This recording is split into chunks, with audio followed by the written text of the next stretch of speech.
Ұлттық сезім. Авторы Алдоңғарова Амина. Елім менің, ұлы отаным өз елім.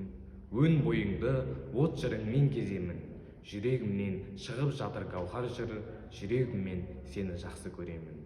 Ұлан ғайыр жеріңменен таңылған, сезім тұнған қаны бірге бауырдан. Елім менің, алтын ордам, отаным, бір өзіңе таудай сезім ағылған. Тауың қандай сағындырар дауылың, ыстық маған әрбір жарқын ауылың.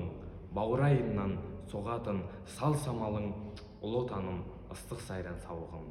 Кіндік қаным тамған өлке тамған маң, жырым осы жүрегімнен арнаған. Асқар тауым, Қазақстан мекенім, мәңгілік ел тілейтінім Алладан. Сенсің менің тазалығым, тұнығым, сенсіз менің үзіледі үмітім. Сен бар жерде жыр тұнады көңілге, сен бар кезде құлшынамын өмірге. Тау көгінде самғап биік қыранның, ерлік жайлы шырқалады жыраным. Қазақстан, менің жақұт мекенім, өзің жайлы шырқалады ұраным.